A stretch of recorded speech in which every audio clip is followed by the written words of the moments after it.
Identifikasi potensi wilayah merupakan penggalian data potensi wilayah atau keadaan wilayah yang terdiri dari 1. Kondisi sumber daya alam, 2. Kondisi sumber daya manusia, 3. Kondisi sumber daya penunjang.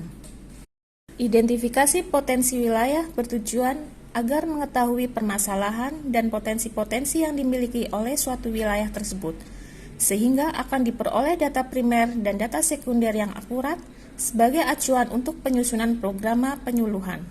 Identifikasi potensi wilayah dapat dilakukan dengan menggunakan metode atau instrumen berupa antara lain 1. Participatory Rural Appraisal atau PRA, 2. Rapid Rural Appraisal atau RRA, 3. Impact Point atau Focus Group Discussion, 4. SWOT Analysis, dan atau 5. Teknik identifikasi potensi wilayah lainnya. Kali ini kita akan melakukan kegiatan identifikasi potensi wilayah Desa Karangbenda, Kecamatan Adipala, Kabupaten Cilacap. Sebelum melakukan identifikasi potensi wilayah, terlebih dahulu melakukan koordinasi dengan pemerintah Desa Karangbenda untuk memperoleh data awal sebelum dilakukan cross-check lapangan. Menggali informasi potensi wilayah kepada masyarakat melalui wawancara semi terstruktur. Hasil dari wawancara dengan masyarakat dijadikan sebagai data primer. Kondisi sumber daya manusia.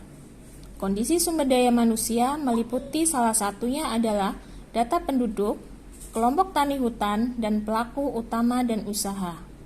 Menurut data monografi Desa Karangbenda tahun 2022, jumlah penduduk Desa Karangbenda berjumlah 3.753 jiwa, yang terdiri dari laki-laki berjumlah 1.891 jiwa dan perempuan 1.862 jiwa.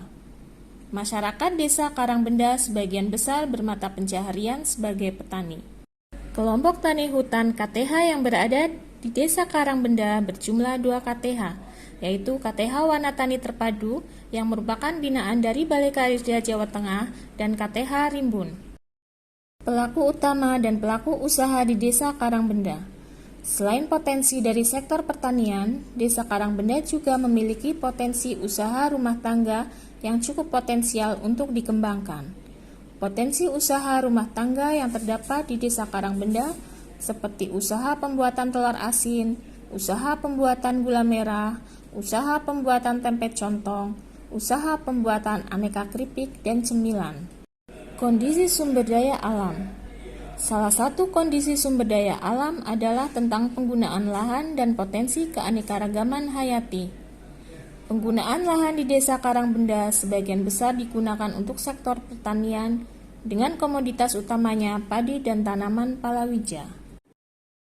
Dari sektor perkebunan, tanaman kelapa dan pohon pisang cukup mendominasi di Desa Karangbenda. Potensi keanekaragaman hayati Desa Karangbenda cukup beragam dari jenis flora dan faunanya. Hal ini karena didukung oleh keadaan topografi Desa Karangbenda yang berupa dataran rendah, kawasan pantai, dan terdapat juga kawasan konservasi TWA Gunung Selok.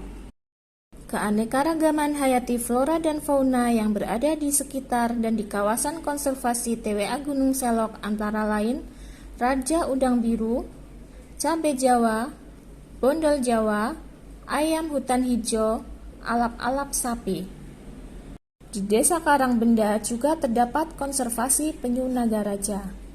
Selain potensi-potensi di atas, Desa Karangbenda juga memiliki potensi dari sektor pariwisata seperti Pantai Sodong, wisata religi, wisata edukasi, dan lain-lain. Kondisi sumber daya penunjang. Kondisi sumber daya penunjang dapat berupa kelembagaan keuangan dan pemasaran, kelembagaan pendidikan dan pelatihan, kelembagaan masyarakat. Nah, Sobat Pemberdayaan, demikian tadi identifikasi potensi di Desa Karangbenda. Bagaimana dengan potensi di desa binaan kalian semua?